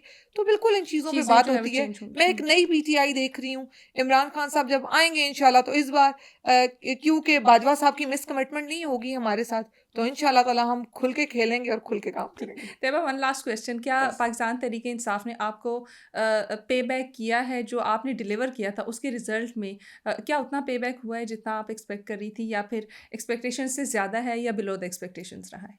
मैंने पहले भी बोला कि मैं किसी भी तरह से पीटीआई के लिए इस साइड पे नहीं थी, मैं इमरान खान के लिए मौजूद हूँ। इमरान खान जब वापस आते हैं, ये सारी बातें तब की हैं, बात की बातें हैं कि तब वो आते हैं तो तब क्या होता है। खान साहब ने मेरा नाम रिजर्व सीट के लिए दिया, मैं पीटीआई की रिजर्व सीट लिस्ट में हूँ, 3rd नंबर है मेरा प्रोविंशियल असम्बली के लिए। तो ये it's an honour for me कि खान साहब ने ये मेरा नाम दिया। ये किसी भी मुझे लगता है पॉलिटिकल वर्कर के लिए ये एक एजाज की बात है कि उसने एक हक पे एक स्टैंड लिया, चाहे वो अपने लीडर के लिए लिया, चाहे वो मुल्क के लिए लिया, चाहे वो अपने एक कहते हैं ना गमो गुस्से में लिया, लेकिन उसका एक रिवॉर्ड ये है कि खान साहब ने मेरा नाम रिजर्व सीट के लिए दिया। तो मेरे लिए एक ऑनर है। खान साहब जब आएंगे तब की तब देखेंगे क्या। फिलहाल हमारी सारी स्ट्रगल इमरान खान के लिए, इस मुल्क के लिए, इस मुल्क की बका के लिए। मुल्क की बका की बात जब इदारे करते हैं तो हंसी इसलिए आती है कि मुल्क की बका क्या सिर्फ तैयबा राजा को जेल में बंद करने पे थी? आप अगर मुल्क की बका की बात थी तो आईपीपी ज्वाइन करने वालों को कैसे मुल्क की बका से आपने निजात दे दी? मतलब उन पे मुल्क की बका लागू नहीं होती थी। तो ये बात खुद से करने वालों के लिए एक जो है ना वो कह लें एक मजाक है कि वो करते हुए शर्मिंदा भी नहीं होते। इमरान खान ने मेरा नाम दिया रिजर्व सीट के लिए, मैं उसके लिए बहुत ज़्यादा मुझे लगता है कि अल्लाह ताला का शुक्र अदा करती हूँ। खान साहब को लेके मैं बहुत ज़्यादा इमोशनल हूँ, मैं चाहती हूँ वो जल्द अज जल्द वापस आएँ। बाकी पीटीआई क़यादत तो शफल हो रही है, जो लोग मौजूद हैं जिनमें बहुत सारे काबिल लोग हैं जिनको मैं बहुत काबिलियत वाला मानती हूँ, मुझे लगता है वो काबिल हैं। सलमान अकरम राजा हैं उसमें, बैरिस्टर गौहर हैं, बहुत सारी चीज़ें इनको लेके लोग काफ़ी सारा पॉइंट आउट भी करते हैं। बट मुझे लगता है कि सलमान अकरम राजा और बैरिस्टर गौहर 2 ऐसे लोग हैं जो बहुत स्ट्रॉन्ग पोजीशंस में जिन्होंने हैं। पार्टी संभाली हुई है। यस, जिन्होंने जो बहुत स्ट्रॉन्ग पोजीशंस पे हैं, और वो ऐसी पोजीशंस पे हैं कि अगर उनकी तरफ से कहीं भी कुछ ऐसा होगा जो ठीक नहीं होगा तो खान साहब खुद उन्हें रिमूव कर देंगे इस पे, क्योंकि गलती की गुंजाइश नहीं आती कहीं, ऐसी पोजीशंस पे हैं वो। तो वो हमारे लिए बहुत काबिले इज़्ज़त हैं। और बाकी उनकी तरफ से मुझे हमेशा सराहा गया है। जब भी मेरी उनसे मुलाकात हुई है मुझे बड़ा वार्म वेलकम मिला है। तो मेरे लिए फ़िलहाल यही कुल पीटीआई है, और हम बस खान साहब के लिए कर रहे हैं effort. Thank you so much Taiba हमें वक्त देने के लिए, and I must say hats off to your energy. बड़े ज़बरदस्त तरीके से आपने अपना पॉइंट ऑफ व्यू दिया, एंड जो नॉन स्टॉप बोलती रही हैं उसके लिए once again hats off to you. Thank you so much. Closing इस पे करना चाहूँगी कि अगर इस सिचुएशन से रिलेटेड कोई शेर याद हो तो वो बताइएगा, और उसके बाद फिर हम प्रोग्राम से जो है वो इजाज़त लेंगे। खैरतमंदों से क्या पूछूं कि मेरी इब्तदा क्या है, कि मैं इस खौफ में हूँ कि मेरी इंतहा क्या है। अरे वाह, खुद ही को कर बुलंद इतना कि हर तकदीर से पहले खुदा खुदा बंदे से खुद पूछे बता तेरी रजा क्या है। Amazing, thank you so much once again हमें वक्त देने के लिए। और मुझे लगता है हमें इसका पार्ट 2 भी करना चाहिए क्योंकि बहुत सारी बातें जो है वो हमसे रह गई हैं। Well once again thank you so much हमें वक्त देने के लिए। TSR की एक नई एपिसोड के साथ दोबारा मिलेंगे। टिल दैट मुझे, मेरी टीम को और बिलखसूस पाकिस्तान को दुआ में याद रखिएगा। अल्लाह हाफिज़।